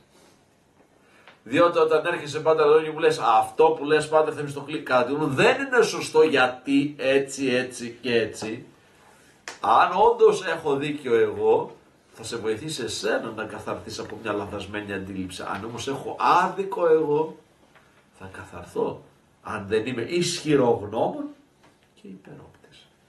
Ακριβώς. Πήξαμε, Γιώργη μου με συγχωρείς, σε ισχυρογνώμονες και υπερόπτες σήμερα. Ισχυρογνώμονες και υπερόπτες του φουμπού. Ισχυρογνώμονες και υπερόπτες των Μουκουδού γενικώς. Ισχυρογνώμονες και υπερόπτες της πολιτικής. Ισχυρογνώμονες και υπερόπτες της παιδείας. Οι πάντες είναι έχουμε, ο καθένας είναι ένας ισχυρογνώμων και ένας υπερόπτης που δεν θέλει να ακούσει απολύτως τίποτα. Μα διαβάζοντάς μας από το παρελθόν, δηλαδή... Θα βαρύσω και εγώ το χέρι στο τραπέζι τώρα, Να έτσι. κοπανίσεις. Ερχόμενοι δηλαδή από το μέλλον μας, κοίτα τι έκφραση βρήκανε για να πούνε όλα αυτά που βάρεσες εσύ τώρα το χέρι στο τραπέζι. Είπανε ο μεγάλος βασιλιάς. Ποιος είναι ο μεγάλος βασιλιάς της εποχής του τέτοιου? Ο Πέρσης. Δηλαδή το πιο, πώς να το πω, δεσποτικό καθεστώς. Ποιος είχε τη μεγαλύτερη ισχυρογνωμοσύνη, ποιος ήταν για όλα αυτά? Δεν είναι καταπληκτικό το ότι βρίσκει να πει για να πει όλα αυτά που εσύ τόνισες τώρα για την περιοχή της. Είμαστε Πέρσες όλοι σήμερα, Μαυρομιχάλη. Αν είμαστε, πάρ' το λέει, απόφαση και εσύ και εγώ. Αν είμαστε, λέει. Πολλές φορές και για τους ίδιους τους εαυτούς πρέπει να το πάρουμε απόφαση. Αν είμαστε, Εκείνο λέει που πρέπει πάνω απ' όλα να προσέξει όποιος θέλει να επιχειρηματολογεί με αξιοπιστία είναι οι ομοιότητες. Εκεί είναι που χάνεις την ισορροπία σου. Προτού καλά το καταλάβεις. Άντε τις διαφορές, λέει, μπορείς να τις ξεκαθαρίσεις. Όταν έρχεται η ώρα να τις ομοιότητες, εκεί λέει τα έχεις χάσει όλα. Ας συμφωνήσουμε λοιπόν ότι μέρος της τέχνης των διακρίσεων είναι, δεν είναι τυχαίο, πατέρα Αντώνιο, ότι λέμε μείζων πασών των αρετών η διάκριση. Διάκριση τι σημαίνει? Να καταλαβαίνεις τι παίζεται. Μέχρι πού μπορεί να φτάσει ο άλλος. Να διακρίνεις η ψυχή του τι έχει μέσα της. Και με τις ερωτήσεις. Γι' αυτό ο καλός πνευματικός είναι αυτός ο οποίος ρωτάει. Αλλά ρωτάει με έναν τρόπο που είναι διακριτικός. Βοηθάει δηλαδή την αφύπνιση του ανθρώπου που είναι απέναντί του. Ας ξεχωρίσουμε εκείνες που αφορούν την ψυχή και ένα μέρος της, από αυτές ας είναι, λέει, η τάξη, η τέχνη της διδασκαλίας και ένα μέρος της διδασκαλίας η εκπαίδευση. Ας καταλήξουμε επίσης που αποδείχτηκε σύμφωνα με τα επιχειρήματά μας ότι ένα μέρος της εκπαίδευσης, ο κριτικός έλεγχος της κατ' επίφαση και κενής περιεχομένου σοφίας, δεν είναι τίποτε άλλο παρά η σοφιστική τέχνη, η σπουδαία και από ευγενική καταγωγή, η γενναία, αριστοκρατική θα λέγαμε. Εδώ τώρα λες, μπράβο, μια χαρά τα είπε, δικαίωσε τους σοφιστές, ότι είναι αυτοί που κάνουν κριτικό έλεγχο, έτσι, αποδεικνύουν τη δοκισισοφία, έτσι, είναι και αριστοκρατική καταγωγή, ηρωνία εδώ πέρα στο φουλ, έτσι, στο φόρτε. Αλλά συμφωνήσουμε λοιπόν, βρίσκομαι όμως σε αμηχανία, λέει, επειδή ο σοφιστής μέχρι τώρα έχει ήδη αποδειχθεί πως είναι πολλά πράγματα. Εδώ τώρα ο θεέτητος θέτει το μεγάλο ερώτημα. Τα πάμε όλα, λέει. Δεν ξέρω τι τέλος πάντων πρέπει να πούμε πως είναι στα αλήθεια, αν θέλουμε να έχουμε την αξίωση πως λέμε αυτό που είναι στην πραγματικότητα. Εδώ τώρα ο θεέτητος θέτει αυτό το ερώτημα που πιστεύω ότι και εσείς θα μπορούσατε να καταλήξετε μέσα από αυτό το ταξίδι μαζί μας. Σαν πολλά δεν είπαμε. Σαν πολλούς ορισμούς δεν δώσαμε. Στο καλό είναι αυτός ο σοφιστής, αν δεν μπορείς να δώσεις έναν τελικό ορισμό που να τα ξεκαθαρίζει τα πράγματα. Όλη αυτή η περιδιάβαση είναι και αυτό, είναι και αυτό, είναι και αυτό, είναι και αυτό. Η εποχή μας, είναι και αυτό, είναι και αυτό. Βάλτε ένα ερώτημα, τι είναι ευτυχισμένος άνθρωπος, θα πεις είναι και αυτό, είναι και εκείνο, είναι και τ' άλλο, σχετικότητα του κατέστρεψης. Τουλάχιστον 1000 ορισμοί. Ναι. Καθόλου περίεργο του λέει ο ξένος που νιώθει σαν αμηχανία, αλλά και εκείνος τώρα πια, κατά την άποψή μου, τα έχει εντελώς χαμένα. Και δεν ξέρει πώς να ξεφύγει από την αναζήτησή μας. Το λέει άλλωστε σωστά η παροιμία. Μια του κλέφτη, δυο του κλέφτη. Τώρα είναι που πρέπει να το επιτεθούμε ακόμα πιο αποφασιστικά. Ωραία το λες. Έλα τώρα. Ανακεφαλαίωση λοιπόν των ορισμών του σοφιστή. Ας σταματήσουμε λοιπόν για λίγο να πάρουμε μια ανάσα και καθώς ξεκουραζόμαστε ας αναλογιστούμε πόσες μορφές πήρε ο σοφιστής με βάση την έρευνά μας. Πρώτα βρήκαμε νομίζω ότι είναι αμοιβόμενος κυνηγός πλούσιων νεάρων. Το δεύτερο βρήκαμε ότι είναι έμπορος γνωστικών αντικειμένων που έχουν να κάνουν με την ψυχή. Στην τρίτη προσπάθεια δεν βρήκαμε ότι κάνει λιανεμπόριο με αυτά ακριβώς τα αντικείμενα. Και την τέταρτη φορά μας φάνηκε πως είναι πολιτής των γνωστικών αντικειμένων που παράγει ο ίδιος. Σωστά.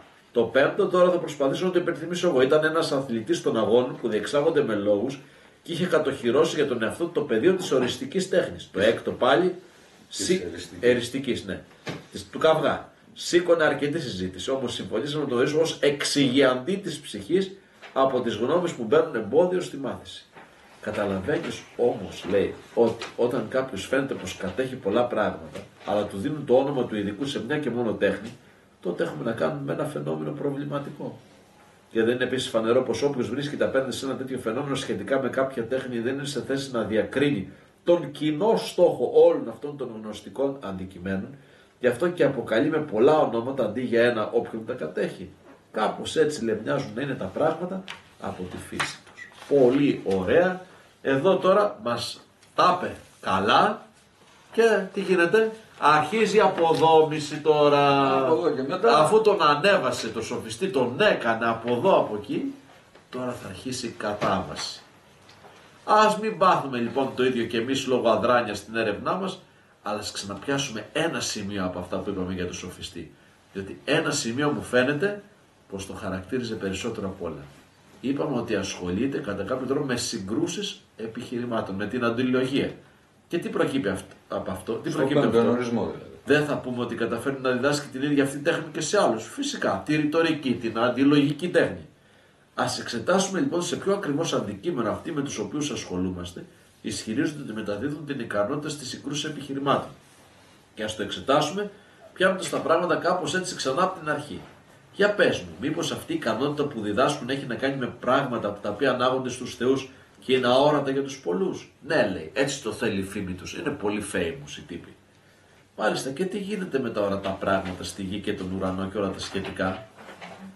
Και τούτα, λέει, συμπεριλαμβάνονται. Αλλά και στις ιδιωτικές συνομιλίες, όταν θίγονται ζητήματα σχετικά με το γίγνεσθε και την ύπαρξη στη γενικότητά τους. Δεν μας είναι άρα γνωστό ότι και οι ίδιοι τα καταφέρνουν πολύ καλά στις λεκτικές διαμάχες και στους άλλους επίσης μεταδίδουν αυτήν ακριβώς την ικανότητα? Δηλαδή παντογνώστες, πανεπιστήμονες. Γένεση, γίγνεσθε. Έχω κρατήσει μια σημείωση εδώ πέρα για τους φίλους. Ναι, πες το. Λοιπόν, οι όροι γένεσης και ουσία, όπως αποτυπώνονται στα αρχαία στο πρωτότυπο, παραπέμπουν σε ένα καθοριστική σημασία ζήτημα που διατρέχει τον οντολογικό προβληματισμό της εποχής μας, που σχετίζεται με την αντίθεση μεταξύ της μεταβλητότητας και της σταθερότητας του υπαρκτού, όπως αυτές μπορούν να συλληφθούν από την φιλοσοφούσα διάνοια, το νου. Και η μεν γένεση συνδέεται με το ρήμα γίγνομε, από το οποίο παράγεται το γίγνεσθε, που σημασιολογικά, όπως έχει καθιερωθεί στα νέα ελληνικά, αποδίδει με σαφήνεια τις μεταβολές των υπαρκτών στη γενικότητά τους. Ενώ σημασιολογικά και πάλι στη νέα ελληνική έχει καθιερωθεί η γένεση να αναφέρεται ειδικότερα στις μεταβολές που απολύγουν στη διαμόρφωση, φανέρωση ενός εκάστου όντως. Παραδείγματος χάρη, είπεν ο Θεός και γένετο. Η δε ουσία προέρχεται από τη ρίζα της μετοχής του ρήγματος είμαι, ον, ούσα, ον, και η οποία ως όρος της κλασικής αττικής φιλοσοφίας καλύπτει όλες τις περιπτώσεις κατάφασης της ύπαρξης, είτε σε γενικό επίπεδο, είτε σε επιμέρους περιπτώσεις, και δεν συνδέεται με την αντίθεση μεταξύ ύπαρξης και ουσίας στις διάφορες εκδοχές της ύπαρξης, το existence, στα πλαίσια της σύγχρονης φιλοσοφίας. Η διαφορά γένεσης και γίγνεσθε, στο οποίο ανήκει τόσο η γέννηση όσο και ο θάνατος του καθέκαστον όντος, που υπάρχει ως κτιστό δημιουργημένο όν, που υπάρχει εν χώρο και χρόνο και είναι τρεπτό, άρα υπόκειται σε φθορά, συνεπάγεται μια σύγχυση που δημιουργείται στον τρόπο που συλλαμβάνεται νοητικά η σημασία του όρου εξέλιξη, όπως αυτή κατανοείται από τους άθρησκους στο πλαίσιο της ομώνυμης δαρβίνιας θεωρίας που αφορά τη γέννηση των ειδών. Να το πούμε λίγο πιο ξεκάθαρα, έτσι, γιατί ήταν φιλοσοφική η θεώρησή σου, έτσι. Λοιπόν, για την αρχαία φιλοσοφία η ουσία δεν έχει να κάνει με αντιθέσεις με την ύπαρξη. Και η γένεση και το γίγνεσθε, η γένεση έχει να κάνει με το συγκεκριμένο, το γίγνεσθε είναι μια διαδικασία εξέλιξης γενικότερα. Και έχει σημασία αυτό να το καταλάβουμε. Τι σημαίνει αυτό τώρα? Σημαίνει ότι οι σοφιστές τα συζητάγαν όλα χωρίς να τα ξεκαθαρίζουν. Αυτό είναι το θέμα. Ότι τους πιάνει τώρα εδώ πέρα και τους κυριολεκτικά κονιορτοποιεί. Και συνεχίζει. Τι γίνεται, λέει, με τους νόμους και τα πολιτικά ζητήματα? Μήπως δεν υπόσχονται και σε αυτά τα ζητήματα να μεταδώσουν την ικανότητα της αποτελεσματικής επιχειρηματολογίας? Έτσι είναι. Σε όλες τις τέχνες ωστόσο και σε καθεμιά ξεχωριστά, αυτά που πρέπει να απαντά ο ειδικός για να αντιμετωπίσει τον οποιονδήποτε είναι δημοσιευμένα κάπου και έχουν καταγραφεί για όποιον θέλει να τα μάθει. Δηλαδή ο σοφιστής τώρα στην πραγματικότητα τι είναι? Είναι ένας μεταπράτης γνώση.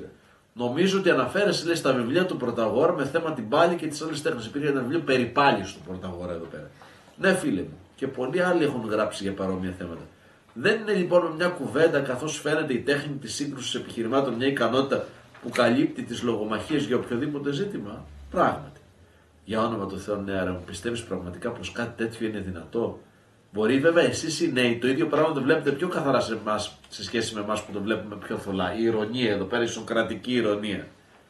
Δεν καταλαβαίνω, λέει ο θέτος, τι ρωτάς. Σου ρωτά, είναι δυνατόν κάποιος άνθρωπος να γνωρίζει τα πάντα? Μα λέει, σε τέτοια περίπτωση ξέρουμε το ανθρώπινο γένος θα πρέπει να θεωρείται τρισευτυχισμένο. Και πώς θα μπορούσε κάποιος που έχει άγνοια να αντιτάξει κάτι άξιο λόγου σε κάποιον που γνωρίζει? Σε καμιά περίπτωση δεν μπορεί. Και τότε πώς θα καταφέρουν και εντυπωσιάζουν οι σοφιστές? Θεωρείς πως υπάρχει κάτι αξιοπερίεργο? Ναι. Απορώ με ποιον τρόπο καταφέρουν να δημιουργούν στους νέους την εντύπωση ότι του λόγου τους είναι η πιο σοφή από όλους σε όλα τα ζητήματα. Ο καθένας καταλαβαίνει ότι αν ούτε στις συγκρούσεις επιχειρημάτων τα κατάφερναν, ούτε την αντίστοιχη εντύπωση δημιουργούσαν, και στην περίπτωση ακόμα που ναι μεν δημιουργούσαν την επιθυμητή εντύπωση, δεν έδειχναν όμως πως ξεχωρίζουν για τις νοητικές τους ικανότητες χάρη στις επιδόσεις τους λογομαχίες, πολύ δύσκολο θα ήταν να βρεθεί κάποιος που θα θέλει να γίνει μαθητής τους, δίνοντας μάλιστα και χρήματα. Όμως τώρα βρίσκουν πολλούς πρόθυμους, έτσι δεν είναι? Να, η εποχή μας. Πρόθυμοι πελάτες στα μέσα κοινωνικής δικτύωσης. Πρόθυμοι πελάτες του Καρβέλα, συγγνώμη για τη φράση, στις τηλεοράσεις και του κάθε Καρβέλα, έτσι. Πρόθυμοι πελάτες. Ο λόγος είναι κατά τη γνώμη μου ότι τους συνοδεύει η φήμη πως κατέχουν ειδικές γνώσεις σε αυτά ακριβώς τα ζητήματα στα οποία εκφράζουν αντιρρήσεις. Και θα συμφωνήσουμε βέβαια ότι το ίδιο κάνουν σε όλα τα ζητήματα. Εκεί που είναι άντε να το δεχθείς ότι είναι ειδικοί σε ένα θέμα, ξαφνικά αυτό απλώνεται σε όλα τα θέματα. Και ρωτάς τον Καρβέλα, Πάτερ Αντώνη, για τη θρησκεία. Και είναι ειδικός για τη θρησκεία, ειδικός για τη μουσική, ειδικός για την όπερα, ειδικός για τις σχέσεις, ειδικός για τα πάντα. Έχουμε πήξει στη δοκίση σοφία στους καιρούς μας. Και τα μυαλά στα χανιέτα. Έτσι. Και άρα δημιουργούν την εντύπωση στους μαθητές τους ότι είναι σοφοί σε όλα τα ζητήματα.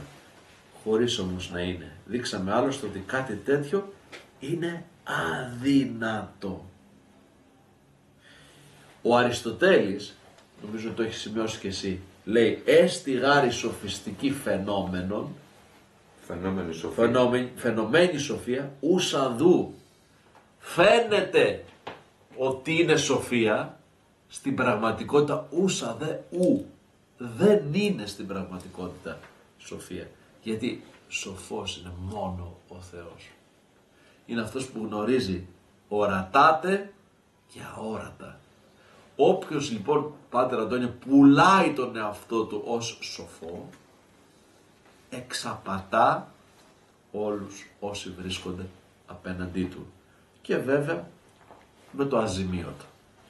Και σοφιστής χρηματιστής από φαινομένης σοφίας, αλλά ουκ ούσης. Έτσι το κλείνει ο Αριστοτέλης. Ο πατήρ Μάριος λέει εδώ πέρα, ασύμφοροι λέει με τον σχετικισμό και τη ρηχότητα που εξυπηρετούσε συμφέροντα κυριαρχίας, η εικόνα του Πλάτωνα τον περασμένο αιώνα παρουσιάζονταν ευρέως ως αρνητική μεταξύ των φιλοσόφων της ερμηνευτικής παράδοσης, η οποία οδήγησε στον νέο σοφισμό, αλλά και στον νέο θεϊσμό που κυριαρχεί σήμερα. Ο Ρίτσαρντ Μπέρνστάιν, Αμερικανός φιλόσοφος, μιλά με απόλυτη ηρωνία για τον Πλάτωνα, αρνούμενος το μεταφυσικό ικανό να δώσει λύση στο σύγχρονο άνθρωπο. Μπορούμε να δούμε αυτό και με τον τρόπο με τον οποίο αντιμετωπίζεται η Εκκλησία και η θεολογική σκέψη σήμερα. Όλοι αυτοί οι οποίοι είναι οι νεοσοφοί, σωστά, ευχαριστούμε Πατέρα Μάρια για την παρέμβαση, οι νεοσοφοί της εποχής μας, τι κάνουνε? Σου λένε, εκκλησία, τώρα μεταφυσική, ξεπερασμένα πράγματα. Αφήστε τα στην άκρη τώρα αυτό. Δεν είναι αστείωτες, Πλάτωνας, αστείωτητες. Έχουν ξεπεραστεί όλα αυτά τώρα. Αποδομήθηκαν όλα αυτά.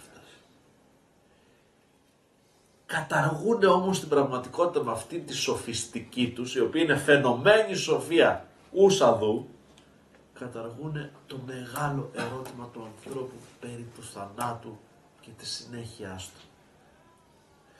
Το οποίο είναι υπαρξιακό ερώτημα. Θα πούν πως την αγάπη την αφήνουν όρθια, την ισοπεδώνουν. Άμα όλα είναι μηδέν, γιατί να υπάρχει κάτι. Και συνεχίζει τώρα ο Ελεάτης Ξένος. Από όσα είπαμε, προκύπτει ξεκάθαρα πως ο σοφιστής κατέχει την ικανότητα της δημιουργίας εντυπώσεων σε όλα τα ζητήματα, όχι όμως και την αλήθεια. Δεν ξέρω αν θέλεις να πεις κάτι εδώ. Εδώ είναι το κλειδί. Η εντύπωση και αλήθεια. Ο Γεναράς τα λέει ξεκάθαρα αυτά τα πράγματα, ότι ζούμε σε έναν πολιτισμό εντυπώσεων, σε έναν πολιτισμό στον οποίο τα πάντα είναι πόσο θα σου προκαλέσω ή με τις ειδήσεις εντύπωση, για να με παρακολουθήσεις, για να γίνεις πελάτης μου. Δεν με ενδιαφέρει όμως η αλήθεια. Και το λέω αυτό προς όλους φίλοι και φίλες, ότι έχει σημασία να καταλάβουμε ότι το κλειδί στη ζωή αυτό είναι η αλήθεια.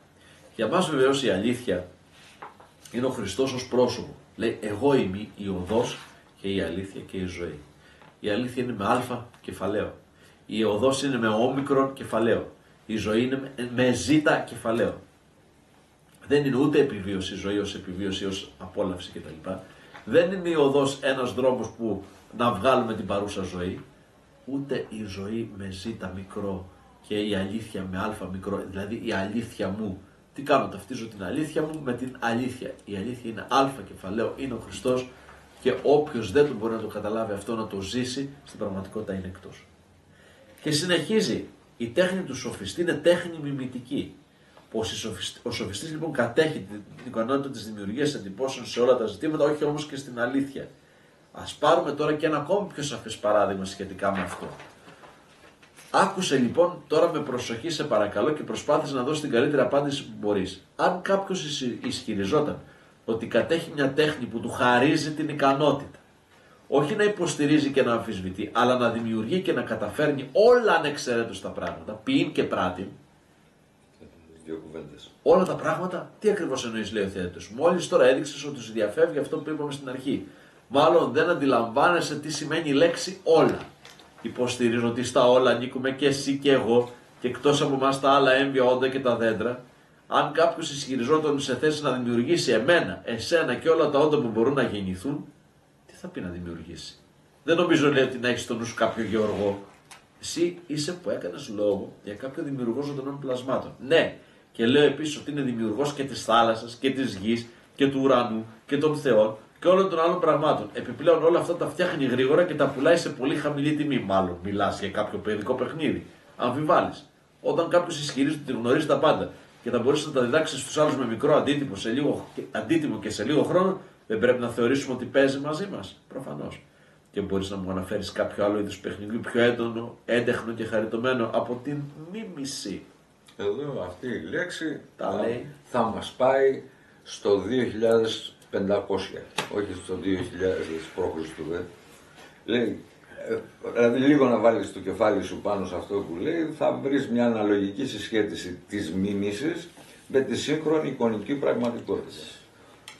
Όπου στα πλαίσια της υψηλής πιστότητας και της ευκρίνειας, τα μιμήματα προβάλλονται ως ανώτερα των πραγματικών υπαρκτών. Οι κοκονίτσες πιο σημαντικές από τα πραγματικά και υπαρκτά. Σε αυτό που ζούμε σήμερα. Τα ελέη το 360 π.Χ. Πού βρίσκεται το κλειδί? Στο ότι καταλαβαίνει ότι δεν εξαντλείται η αλήθεια στην αίσθηση, αλλά είναι κατάσταση νου που πάει παραπάνω. Όταν έρχεται και αντιμετωπίζει το μη είναι μια κουβέντα που ο Παρμενίδης στα πλαίσια της οντικής... Άστε για την άλλη φορά το μήνα, δεν θα φτάσουμε εκεί. Λοιπόν, δεν θα φτάσουμε εκεί, αλλά θέλω να τονίσω το πόσο μέσα από αυτές τις κουβέντες έχει προδιαγράψει όλη τη μαθηματική σκέψη των επόμενων αιώνα. Αναμετρώμενος με το μη είναι, έχει φτάσει εκεί που χρειάστηκαν 1500 χρόνια οι μαθηματικοί της εποχής μας για να προβλέψουν το πλην 1 ως το τετράγωνο του γιότ. Φανταστικό το φάντασμα που λέμε, το ψεύτικο, η μίμηση και ούτω καθεξής. Ας μείνουμε λίγο ακόμα εδώ πέρα, γιατί είναι ενδιαφέρον στα 10 λεπτά που μας απομένουν. Φίλοι και φίλες, ακούσατε προηγουμένως τι λέει. Αν κάποιος σας έλεγε ότι εγώ δημιουργώ ανθρώπους, ζώα, θεούς, κόσμο κτλ. Θα τον περνάγατε, λέει, θα τον είχατε για πλάκα, για παιδικό παιχνίδι. Φυσικά. Αυτονόητη απάντηση. Ερώτηση πατέρα, αυτός ο αυτοθεωμένος άνθρωπος σήμερα που κάνει τον εαυτό του Θεό και νομίζει ότι είναι Θεός, δεν είναι στην πραγματικότητα ένα παιχνίδι. Δεν είναι μια κοροϊδία των πάντων. Ανεπίδευτος ελπίδος. Όχι μόνο αυτό. Παίρνουμε στα σοβαρά ανθρώπους που κάνουν σε αυτούς τους θεούς.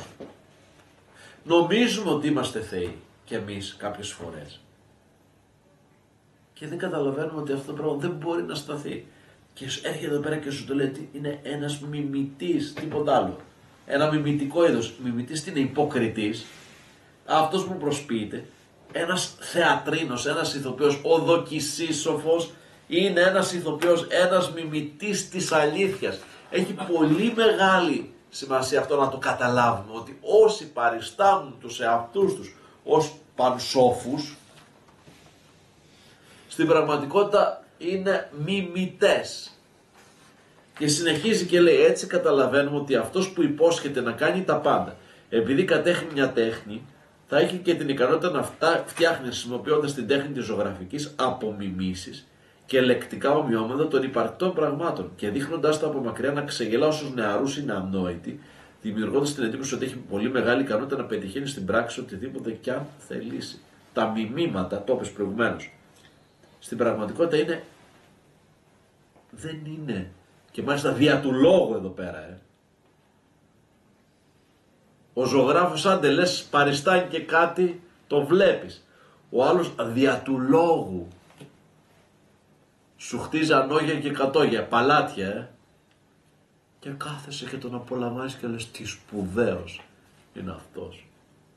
Δεν είναι, λέει, λογικό να περιμένουμε να βρούμε και μια άλλη τέχνη σχετική με τον λόγο, με την οποία θα δίνεται η δυνατότητα να μαγεύονται οι νέοι με λόγια που ακούν, ακόμη και όταν βρίσκονται πολύ μακριά από τα αληθινά πράγματα, καθώς τους δείχνουν λεκτικές απεικονίσεις, είδωλα, λεκτικές απεικονίσεις είδωλα όλων των πραγμάτων. Έτσι. Έχω σημειώσει εδώ δίπλα μου με θαυμαστικό. Τι πάει να πει τώρα, δηλαδή, τι θέλει να πει ο ποιητής, τι είναι αυτό το 0 και 1 στη γλώσσα των ηλεκτρονικών υπολογιστών.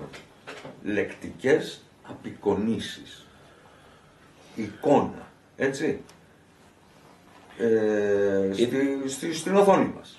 Εδώ ουσιαστικά έχει μπει στην ρίζα για να συζητήσει το μεγάλο θέμα του όντως και του μη όντως.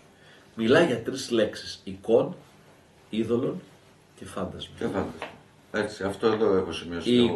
Η εικόνα που είναι η αναπαράσταση, έτσι, η ακριβής αναδημιουργία. Ποιου όμως στην πραγματικότητα? Του νοητού, της ιδέας. Το πρωτότυπο είναι το κλειδί, δεν είναι η εικόνα. Εδώ θα έλεγα ότι μας βάζει τώρα να σκεφτούμε όλη αυτή τη συζήτηση της εικονομαχίας, έτσι, που έλεγε ότι τι, η τιμή της εικόνος επί το πρωτότυπον διαβαίνει. Το μεγάλο ερώτημα της αλήθειας είναι, τι είναι το πρωτότυπο επιτέλους? Ποιος είναι το πρωτότυπο?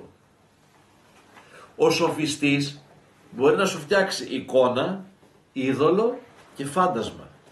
Η εικόνα είναι η αναπαράσταση, η ακριβής, λέει, αναδημιουργία του πρωτότυπου, αλλά δεν είναι το πρωτότυπο. Ενώ η εικόνα είναι η ακριβής.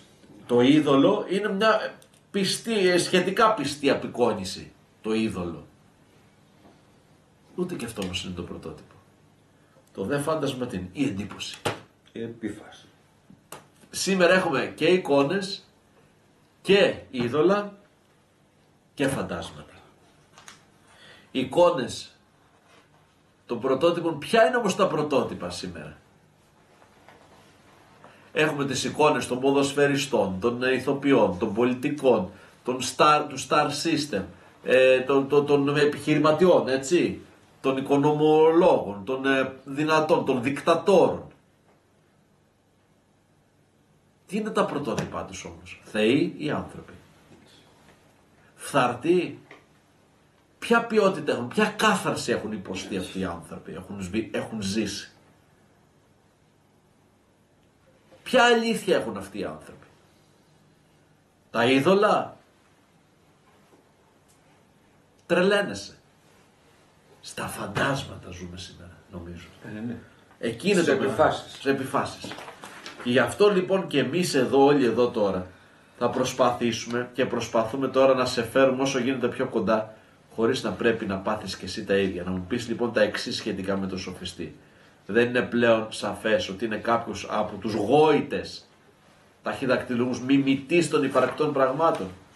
Ή μήπως έχουμε ακόμα επιφυλάξεις για το εάν σε όσα ακριβώς θέματα φαίνεται πως έχει την ικανότητα να εκφράζει διαφωνίες, έχει και τις αντίστοιχες πραγματικές εξειδικευμένες γνώσεις? Είναι ένας από τους χιλιάδες που ασχολούνται σε μια κατηγορία παιχνιδιών γοητευτής και μιμητής. Και για να κλείσουμε για απόψε, για να αφήσουμε τον Παρμενίδη για την άλλη φορά, έτσι, Ναι. γιατί δεν νομίζω ότι θα... Όχι, ήδη κουράσαμε Ναι, και ναι. ο Παρμενίδης πρέπει να έχει λίγο καθαρό μυαλό Ναι, για ναι, να ναι, αρχίσει ναι, να ναι. κουβεντιάσει γι' αυτό. Η κατάταξη του λοιπόν στην κατηγορία των ταχυδακτυλουργών, των θαυματοποιών. Ο σοφιστής λέει, τι κάνει? Να τον συλλάβουμε σήμερα με τις επιταγές του απεριόριστα κυρίαρχου λόγου, να τον παραδώσουμε σε αυτόν και να τον επιδείξουμε ως θύραμα. Εδώ, και θα κλείσουμε απόψε, υπάρχει μια καταπληκτική ιστορία από τον Ηρόδοτο, ιστορία του Πολυκράτη του Σάμιου με τον Άμαση, τον βασιλιά των Αιγυπτίων. Τι ήταν, λέει, ο Πολυκράτης? Του πήγαιναν όλα καλά. Ήταν ένας ευτυχισμένος άνθρωπος στην πολιτική, στη ζωή του κτλ. Και ο Άμασης, λέει, ο βασιλιάς των Αιγυπτίων, του στέλνει ένα γράμμα και του λέει, φιλέ, σαν πολύ δεξιά σου πάνε τα πράγματα. Δεν στερείσαι, λέει, κάτι. Διάλεξε να στερηθείς κάτι. Για να στεναχωρηθείς που θα το χάσεις, ώστε να ξέρεις ότι δεν θα σου βγουν όλα καλά τα πράγματα. Πρέπει να είσαι έτοιμος να διαχειριστείς και τα δύσκολα στη ζωή σου. Του άρεσε το γράμμα του Άμαση. Το θυμάσαι? Το έχω ακούσει. Ναι. Γιατί Και εγώ τι δεν- λέει ο Πολυκράτης? Τι θα στερηθώ? Ένα δαχτυλίδι. Αυτό το δαχτυλίδι, άμα το χάσω, θα είναι ό,τι χειρότερο μπορεί να μου συμβεί. Και διατάζει λοιπόν να το πετάξουν στη θάλασσα. Το καταπίνει λοιπόν ένα ψάρι το δαχτυλίδι του Πολυκράτη και μετά από 5 μέρες γινόταν ένα τραπέζι στο παλάτι, και ο ψαράς που έπιασε το ψάρι, τεράστιο το ψάρι, το φέρνει στον τύρανο τον Πολυκράτη και λέει, αυτό το ψάρι δεν μπορούσα να το φάω εγώ. Αυτό το ψάρι ταιριάζει σε ένα ηγεμόνα, ταιριάζει σε ένα βασίλειο. Σε σένα το φέρω. Χαρά ο Πολυκράτης, κάτσε να φάμε μαζί, το ανοίγουν, το ψήνουν το ψάρι, το ανοίγουν και τι να δω μέσα το δαχτυλίδι. Να πάρε ευχή, λέει, δεν γλιτώνω. Και έτσι δεν φιλοσόφησε τη ζωή του όπως θα έπρεπε. Υπάρχει και συνέχεια εκεί πέρα με τον κύριο, του στέλνει για να γλιτώσει από αυτούς που του κάνανε αντιπολίτευση, λέει στον Καμβίση, τον αντιπρόσωπο του κύριου, του λέει, στείλε ένα αίτημα να σου στείλουμε βοήθεια στην εκστρατεία εναντίον των Αιγυπτίων, και βάζει στα καράβια μέσα τους επαναστάτες εντός εισαγωγικών, και τι του λέει? Να μην γυρίσουν πίσω. Έλα όμως που κάποια στιγμή ο Πολυκράτης θα βρει και αυτός ένα κακό τέλος από τα παιδιά των επαναστατών, τα οποία θα τον οδηγήσουν στο θάνατο, ενώ πηγαίνει σε κάποιον πέρσι στα Σούσα για να γλιτώσει, εκείνος τον κάνει κομματάκι. Ηθικό δίδαγμα, ότι ο σοφιστής λέει, αν συλληφθεί σύμφωνα με τις επιταγές του απεριόριστα κυρίαρχου λόγου, τι γίνεται? Θα είναι ένα θύραμα. Και τότε, μέσα σε αυτό το θύραμα, ο σοφιστής, στην πραγματικότητα, αν πάλι βρει καταφύγιο μέσα στις υποδιαιρέσεις της μυητικής τέχνης, θα τον συλλάβουμε. Διότι είναι βέβαιο ότι ούτε αυτός, ούτε καμιά άλλη κατηγορία όντως θα μπορέσει ποτέ να καυχηθεί πως ξέφυγε από όσους έχουν την ικανότητα να καταδιώκουν μεθοδικά σε όλα τα σημεία και προς όλες τις κατευθύνσεις. Εδώ θα κλείσουμε απόψε. Η κριτική σκέψη, η διαιρετική μέθοδος, η αναζήτηση της αλήθειας κάνει τον κάθε σαλτιμπάγκο, τον κάθε γητευτή, τον κάθε σοφιστή, τον κάθε απατεώνα της αληθείας, τον κάθε δοκισίσοφο κυρίως, να συλλαμβάνεται σαν θύραμα και να συντρίβεται. Αυτό είναι το μεγάλο μήνυμα, φίλοι και φίλες, που απόψε θα ήθελα να κρατήσουμε, νομίζω, θα συμφωνήσεις και εσύ. Αυτό έχω σημειώσει ακριβώς, πατέρα Θεμιστοκλή. Ότι, πες το. Αντιστροφή του σοφιστή, που στους πρώτους ορισμούς του αποδόθηκε η ιδιότητα του κυνηγού, ενώ τώρα χάρη στις επιταγές του κυρίαρχου λόγου συλλαμβάνεται ο ίδιος ως θύραμα. Ο πατήρ Μάριος Ρίγος μας λέει ότι, μας θυμίζει μια ωραία ρίση του Ντοστογεύσκη, ότι αν ήταν να διαλέξω ανάμεσα στο Χριστό και την αλήθεια, εγώ το Χριστό, λέει, θα διάλεγα. Εδώ είναι η αλήθεια με αλφα κεφαλαίο. Η κυρία Καρίδη, η Τατιάνα, η φίλη σας και φίλη μας, λέει, ο πατήρ Νικόλαος Λουδοβίκος είπε σε κάποια ομιλία του σχετικά, λέει, με το πρόβλημα του θανάτου, ότι ο Χριστός είναι ο μόνος που έχει άδειο τάφο. Έτσι. Να ευχαριστήσουμε ακόμη τη Σοφία από τον Καναδά. Να είναι καλά, πολύ χαρά. Την κυρία Μέρη Κοντού, την κυρία Πίκουλη από την Ολλανδία, τον πατέρα Παναγιώτη Βλάση, τη Σπυριδούλα την Ιωσιμοπούλου, την Μαριλού, τη Δήμητρα την Καραλή από την Αθήνα, την κυρία Σία Λίχνου, την κυρία Λέκα Φουρίκη, την Μαρία και τον Παρμενίωνα. Τελικά πόσο σπουδαίοι είμαστε να μας ακούν τόσοι σπουδαίοι άνθρωποι. Λοιπόν, και τον παλιό μου καλό μαθητή από το φροντιστήριο το Ηράκλειο πριν από πολλά χρόνια, Γιώργο, να είσαι καλά, χαίρομαι πάρα πολύ, ελπίζω κάποια στιγμή να επικοινωνήσουμε και από κοντά, όπως και όλες και όλους εσάς που μας συντροφέψατε απόψε. Μπήκαμε σε πιο δύσκολα μονοπάτια, αυτό είναι αλήθεια, αλλά νομίζω ότι έχει σημασία να κρατήσετε ότι σε αυτόν τον κόσμο τον τον fake, χρειάζεται εγρήγορση, κριτική σκέψη, αλήθεια, βάση για να προχωρήσουμε. Δεν μπορεί η κοινωνία, είναι μαθηματικός βέβαια ότι οδηγείται σε ακόμα μεγαλύτερα αδιέξοδα όταν περιφρονεί το ιερό, να το πω έτσι, τις βάσεις, ότι υπάρχει ένας κόσμος αισθητός και ένας κόσμος νοητός, ορατών τε πάντων και αοράτων, λέμε στο σύμβολο της πίστεως. Όταν περιφρονεί την αγάπη και έχει κάνει Θεό τον καθέναν, αυτή η αυτοθεωμένη κοινωνία μόνο μαρτύριο γεννά για τα μέλη της. Και βέβαια η προσωπική αντίσταση, θα επιμείνω κύριε Μαυρομιχάλη, είναι το κλειδί, τίποτα άλλο. Δεν έχουμε τίποτα άλλο να κάνουμε. Τα είπαμε αυτά πολλές φορές. Λοιπόν, καλό βράδυ Γιώργη. Καλό ξημέρωμα σε όλους. Καλό βράδυ φίλοι και φίλες. Ευχαριστούμε πατέρα Αντώνη, ευχαριστούμε την Πρεσβυτέρα Μάρια. Χαιρετούμε την Ελευθερία την Παρασκευή, τον πατέρα Ιωάννη και την Αλεξάνδρα που ήταν εδώ απόψε live κοινό. Ο Θεός μαζί σας.